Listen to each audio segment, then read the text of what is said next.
Bjorn and I recently chatted about insights we gathered from a survey targeted at college students and some of the top concerns they expressed as it relates to fall 2020.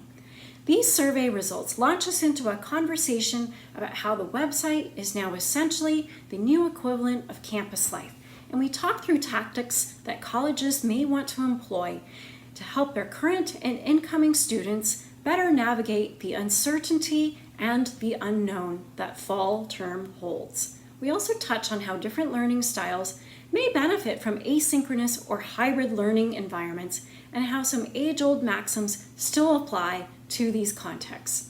Lastly, we conclude by focusing on how your students' goals can help you craft the right content and the right experience to help answer and help guide them through the unknown, and how timeless information design principles are still just as relevant and important as they ever have been. So Bjorn, you work with a lot of higher ed institutions and you've heard from a lot of them, wondering how things have been shaping up. What are things that you've been hearing in the past couple of months? Yeah, that's a great question. So obviously, things are changing very quickly for people. There's a lot of new realities for people, new realities of how they work and how they communicate. People have a lot of questions for us when we talk to them about, what's the most effective way to communicate with prospective students and other groups? What are some things that we should be adding to our site to make it more relevant for people who might have anxieties around whether it's online learning or whatever that might be? Then also, how do we sort of balance the need for content that's helping people understand the institution's kind of opening plans and its kind of response, its safety protocols, all those different things, with the classic things that students always care about, whether it's cost or quality of education and all those things. So I think that should really, it's still obviously in flux. It's changing for people obviously day to day, but typically people are trying to understand how they can kind of effectively adapt without abandoning the things that they know are strengths of their institution that they want to make sure they can keep highlighting. Yeah, and what were some things that you suspected maybe students were wondering about, Right. and some thoughts around how you think higher ed institutions might be able to anticipate some of those needs and questions? Yeah, that's a great question. So, one of the things that that we were talking about internally as we were kind of preparing for this presentation was, what's on students' minds? What are they thinking about, and what kind of fears or hopes do they have as they're kind of thinking about this new environment? Some of the things that we were imagining, probably they were just trying to understand from each institution, like what that institution's actual sort of what its plans look like, what being a student might look like, how courses might be delivered, just understanding like the terrain and what life might actually be like as they're kind of entering in the fall, because we couldn't, we were sort of we're kind of guessing what students were, what was on students' minds. We actually thought it might be useful to run a survey and just ask students directly what's top of mind for them as they're thinking about fall 2020 and kind of enrolling in a school or applying for school. So we put that survey out, and maybe you can give us a bit of an idea of the kinds of questions that we asked or topics that we were curious about. Sure. So, I mean, we asked some questions just to understand what kinds of people were responding. We asked what kind of institution people were attending, whether it's a 4-year or 2-year, private and public, and so on. And just understanding the mix of people who are applying, whether they're continuing learners, first-time freshmen, or whatever it might be. But I guess kind of the heart of the survey was really asking people what your top 3 biggest concerns for the fall term were, just to understand, what are the things that, what are the new things and the traditional things that are kind of occupying people's minds? Yeah, I mean, when we looked at the results, some of them were not totally surprising, like Right. costs and paying for Hmm. school, right? Especially given the economic climate at the moment. But there were a few themes that emerged that were, I don't know if I'd say surprising, but I wouldn't have expected them to be in the top three. How about you? What did you think about the things that kind of floated to the top? Yeah, absolutely. Agreed. I mean, you would think, especially given the economic environment where, there's a lot of economic uncertainty out there, that for sure people would be worried about costs. They'd be worried about the ROI of attending all those different things, and that did show up in the data. But that didn't show up in the top two responses. The number one most common concern for people was just staying focused in an online learning environment. And similarly, another popular one was just staying motivated, and also concerned that their studies that to date don't translate well to an online format. Just a feeling of kind of mystery or anxiety around the online experience, and not sure if they'll be successful or if it'll be a good and positive experience for them.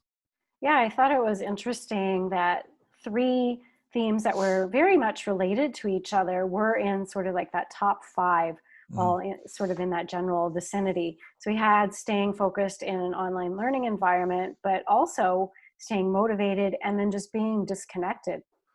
Yeah, Uh, exactly. and it's interesting, like when we look at a lot of institutional like information that's out there, a lot of it is very fact-based, Mhm. meaning like here's what's happening, here's what's not happening, here's what's open, here's what's not open. Totally. And have you come across anything where it's really addressed kind of the psychological and sort of that motivational side of things? I don't think very much. I mean, I haven't looked at every higher education site in North America over the last couple of months, but generally, I mean, we look at a lot of sites, and we don't see that very often. I think it would be, um, it would be extremely beneficial and productive for institutions to think about how they can address this anxiety, because it's obviously pretty widespread, and it is something that if expanding the content strategy from talking about um, the value proposition of the institution, or how to apply, and the kind of the nuts and bolts of becoming a student, and thinking about that dimension of that psychological dimension of what of addressing some of those concerns people have about this, almost like a black box that people are feeling right now of like, what's it going to be like in the fall? Can I hack it? And is it going to be a good and positive experience? Yeah, it's interesting that you talk about that because it's almost like the equivalent of campus life, which is where Yeah. students, prospective students and new students go to kind of Mhm. ease that anxiety. But now the campus could potentially be your room. So, Exactly. and that life is kind of taking place in your mind. So how do you prepare for that and how do you get ready and anticipate what that might be like? Yeah, I mean, and as much as that is maybe a sometimes is something that not a whole lot of higher education institutions are addressing directly, it's also a huge opportunity for these institutions, because if this is, I mean, part of the good news of this survey, and I'm sure we could continue to survey students, collect more data, and get even more nuanced details on what their frame of mind is. But if this is one of the huge patterns that comes up, I think this is something, a real opportunity to engage students more directly and differentiate, because you know any ability for the institution to speak to how to stay focused in an online learning environment, how your studies can translate to online learning, is obviously going to kind of speak right to the heart of what people care about. So I think there's almost like a wide open field right now, because there aren't a lot of people doing this. There's a real opportunity to kind of stand out and really connect with people in a very kind of direct and deep way. Yeah, it was interesting. One of the comments we received back, it describes sort of this perception of a lesser experience. So the assumption is, and rightly so, is that online is not going to be as rich and as wonderful Mhm. as face to face. And it does seem like there is that opportunity to demonstrate some of that value in remote Definitely. or hybrid learning. Any thoughts on ways that higher ed institutions might be able to show some of that cost and Mhm. value proposition? Yeah, I mean, for some groups, it's going to be more straightforward to do that. So that's a really, really good question. there's lots of state schools, there's lots of community colleges, and many other groups too, who do a lot of online and hybrid learning anyway, and have a really good track record and have a story to tell that is that predates COVID-19. So for those groups, what I'm seeing is some of them are kind of speaking to that directly, some of them aren't. So I would say if you have a track record to talk about, maybe lean into that a little bit more. I think it's to your benefit and it's to the benefit of people who are applying. I think for groups that aren't for whom that's not like typically a big part of their delivery model, and it's new for them as well, or it's a transition for them. I think at least acknowledging it, I think is really helpful. That these are challenges. As much as we can sort of empathize with the experience of the students, I think it's extremely beneficial. Knowing that it's a new experience for everyone. If I know some groups will be sort of feel some anxiety maybe about acknowledging a challenge that they don't have an instant solution for. So I think one way that to follow up on that empathy with is to offer some advice, tips, and some guidance on how to be successful in this environment. Whether that's talking about support services that already exist in the university, pointing people to resources that we know are actually useful, whatever that might be, or even just to talk about some of the statistics of how some of the outcomes of people who have been very successful in online learning, and some information about how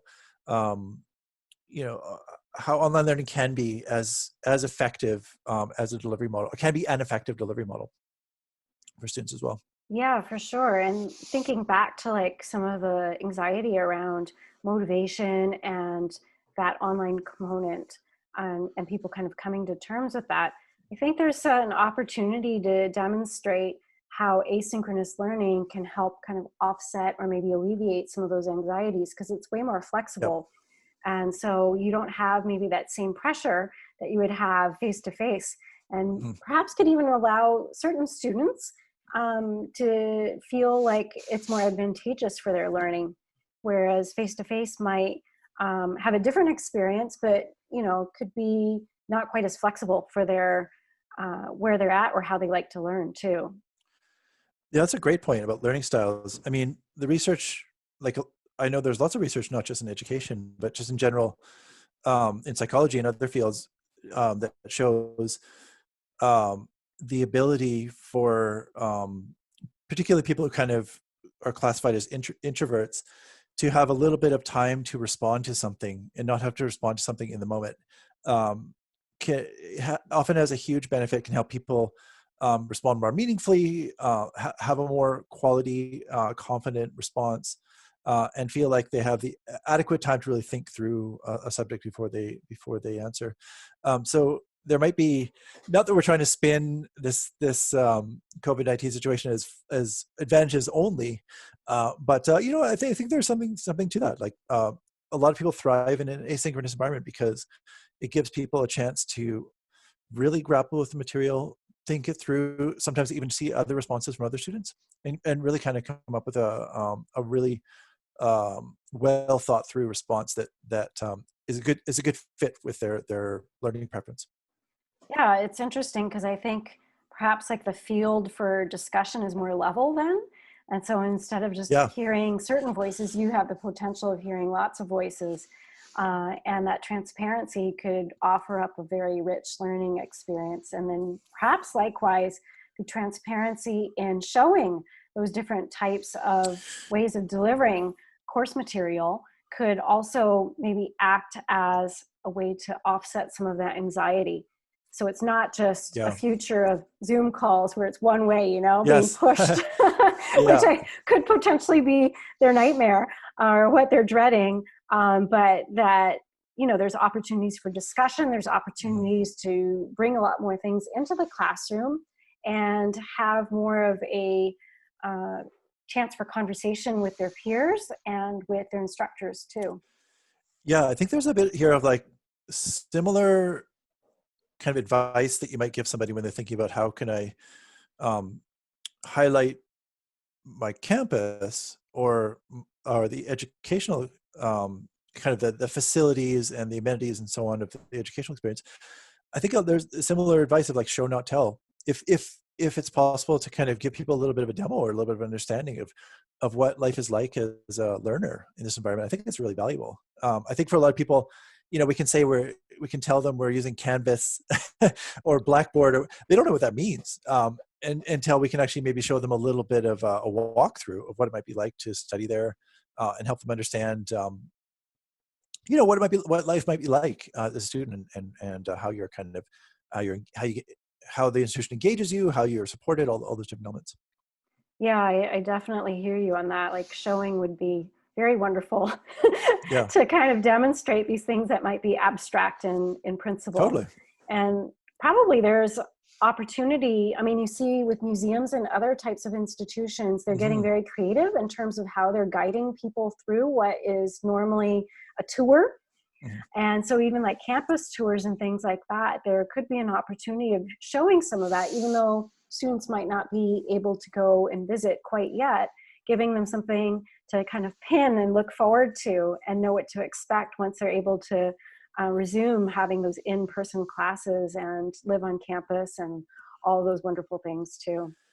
Yeah, and I think sometimes people are worried about doing things perfectly, and sometimes sacrifice the good for the perfect.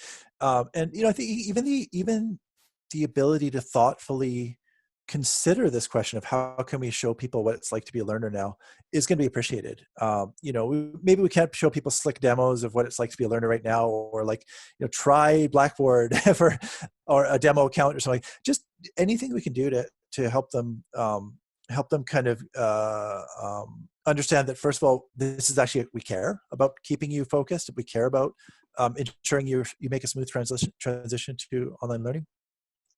And then, absolutely anything that can be done to kind of just help them visualize the experience. I mean, there's a reason why campus tours historically have been one of the most coveted actions from a prospective student, because a very large percentage of people who attend a campus tour become a student and convert to a student. And part of it is just like, now they can see, now they can visualize, they understand better, they feel a sense of like affinity and connection. So as much as we can kind of just help them imagine this future state, the more it's going to be a successful user journey for them. Yeah, it sounds like what you're describing is they can imagine themselves there. It's almost as if they are already there and can imagine what a day in the life of is like on the campus tour. And so likewise, it could be helpful to maybe just give a tiny snapshot of what Yeah. life might be like on the positive Mhm. sides of things for the hybrid model or Yep. remote learning or whatever flexible options that schools might be exploring at this time. Yeah, absolutely. I can see, like, I think that was a great point that you had about um, online learning actually being a strength for a lot of students, especially since over 50% of people self-identify as like a introvert, and certainly as at least an ambivert. I think a lot of people appreciate the ability to dive into a subject I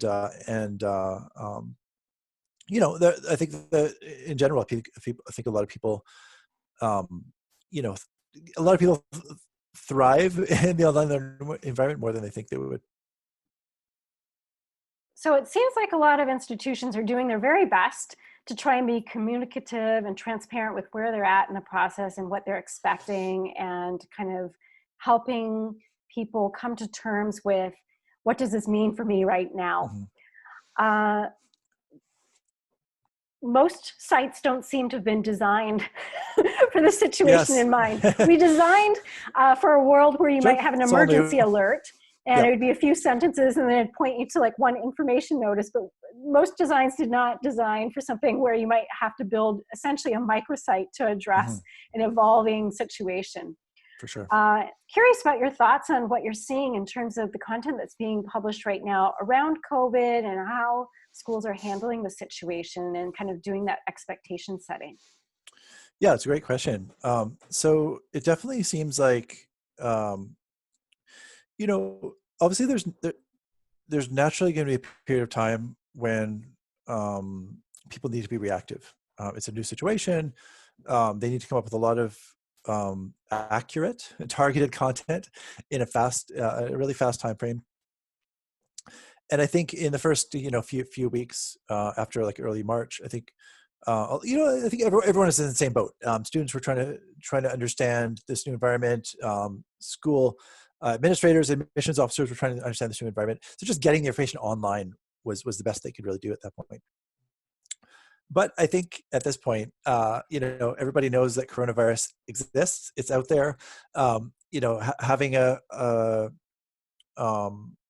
page that's laden with alerts, like a homepage that's laden with alerts, for example, or a coronavirus update section that isn't sort of crafted to help people find information quickly or identify information that's relevant to them, starts to become a liability. It starts to become in the same way that a higher education site that was designed for 6 years ago that was primarily about news and events and didn't help people understand, how to apply or how to give or help people sort of reach their journey successfully or even understand about the institution. I think in the same way, getting the information online is necessary but not sufficient. And I think that's something that institutions haven't necessarily grappled with as much as how they can get the right information up in a way that's timely and accurate, but then help somebody, especially think about like a 17-year-old who isn't necessarily familiar with navigating this sort of this higher education landscape, or somebody who doesn't know a whole lot about you. Just ensuring that the content you're presenting is readable, that it's scannable, that the content is oriented around users' goals and not just what the institution is trying to communicate, like a series of like endless like updates and alerts. I see that a lot where people have like 400 updates and then, each day there's a new update, but there's really no way to make sense as a whole of what the institution's stance is, what its plans are, what this means to me, how I can learn effectively in this environment, all those things. I think it's just, it feels like it's almost in its infancy, this ability to kind of effectively communicate when probably it almost feels like sometimes people have just need to remind themselves of some of the things they already know about good user experience. Yeah, so it sounds like the information is there and perhaps too much information. Yes, there's no And shortage of so that. information design would be the next step of like kind of going back and building some hierarchy into it, creating good navigation systems, because Right. there's a lot of different audiences Yes. to absorb this content. And so potentially you might want to help people find the right information for their particular situation or their particular context. And then just some general principles of like grouping things together and creating meaningful headlines and archiving the things that are no longer relevant. And it's funny because in the couple of user studies that we've done in the past few months, we have a very jaded audience now, Yes, very where much. the second they see that ubiquitous image of the virus or that alert, there's kind of that eye roll and, oh boy, Absolutely. here we Very go. much. Tell me something I don't already know. And in a way, it's like what you said, it's not even that the message is meaningless. It has now actually become a detrimental message. You're not presenting anyone with anything new, and it's getting in the way of the information that they're actually looking for. I think so. And I think institutions, they have a lot of different mandates they need to balance. Obviously, they need to think about safety. They need to think about accuracy. And a lot of times these updates need to be vetted and understand. There's a more complex process to put up information that might be about safety or medical information. So I understand why getting the information out there is important, and it's been prioritized. It's just getting it out there quickly and accurately.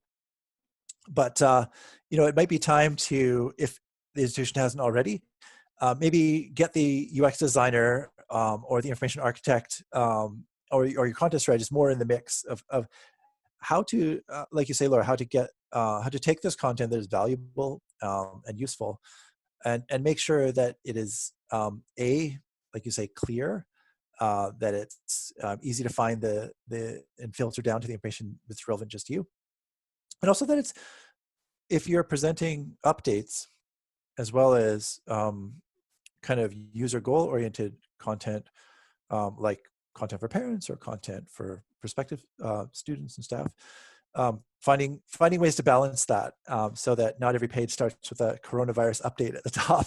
I'm not sure how valuable that is really at this point, because I suspect, especially as people navigate deeper into the site, that's probably not what they're looking for.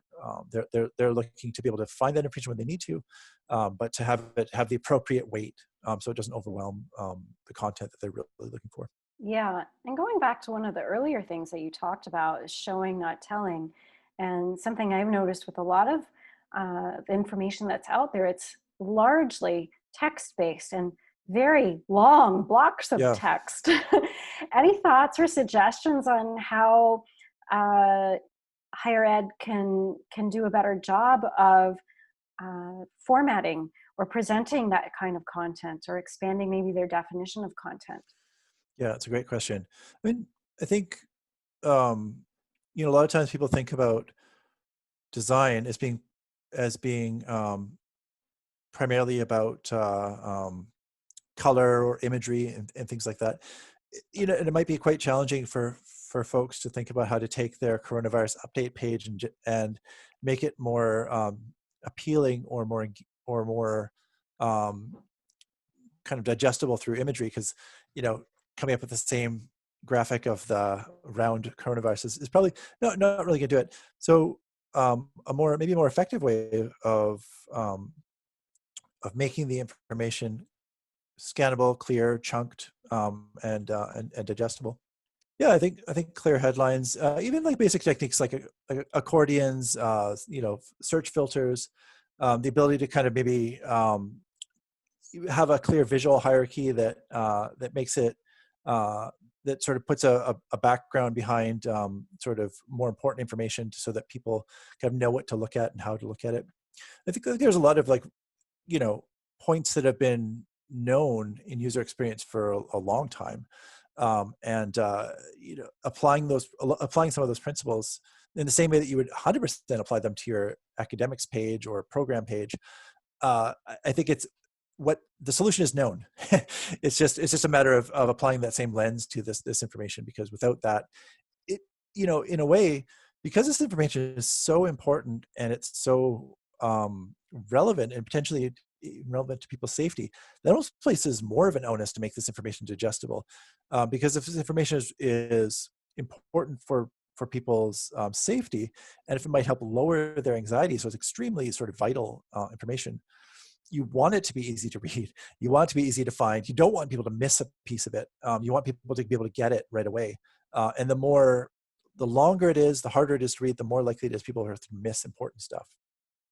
Yeah, for sure. You see some of the better sites that are addressing this by uh, strategically using video, for example. And sometimes these are very informal videos from people Mhm. fairly high up in an administration, and it seems to be very well received by students. They appreciate that transparency and honesty, sort of forthrightness about the situation.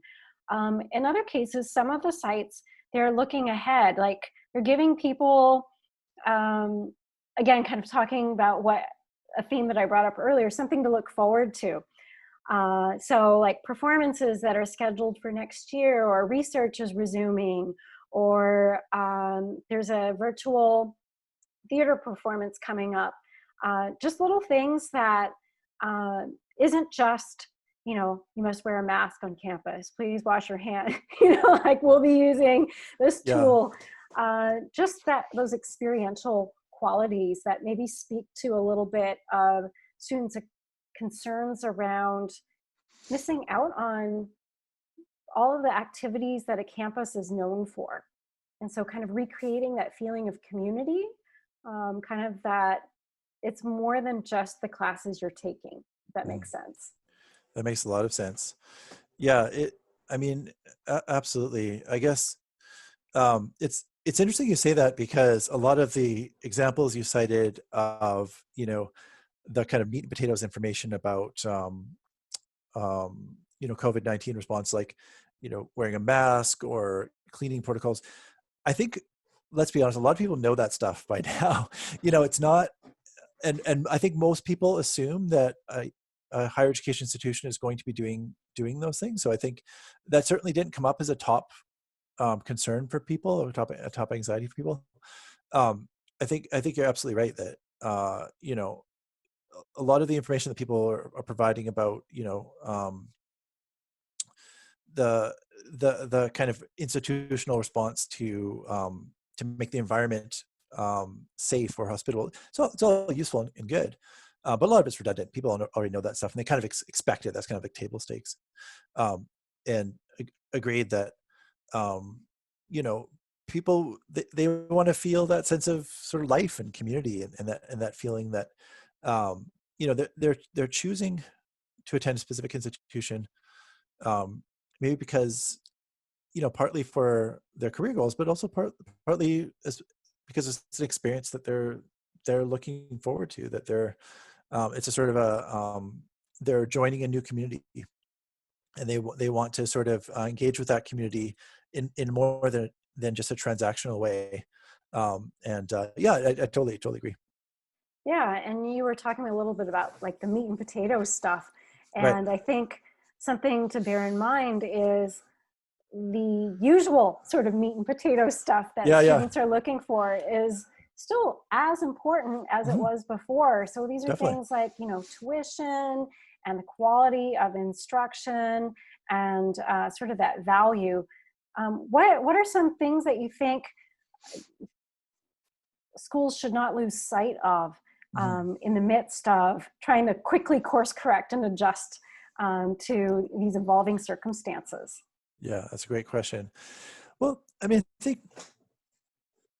I think you mentioned earlier we did some usability testing, asking prospective students to look at a few different sites right now in the world in higher education, and kind of evaluate their effectiveness or how appealing they were.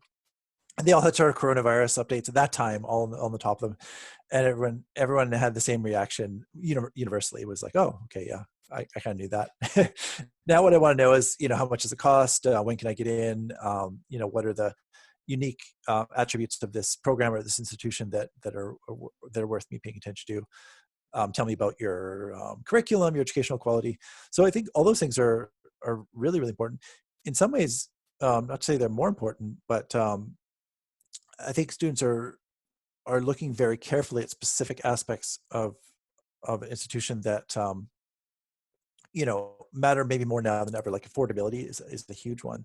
I think that people are thinking about any ability to show outcomes. I think is a always relevant. It always comes up as a top 3 or 4 goal, but even more so now, where people are really thinking about, okay, it's an uncertain environment, economic environment. If I'm going to be attending higher education, what's the payoff for me, and what kind of outcomes can I expect? So I think those things are almost like viscerally important to people at this point, because they're making a big investment. There's a lot of uncertainty in it, and more than ever, they want to understand how they can plan for it, how they can afford it, and what kind of future they might expect from this investment.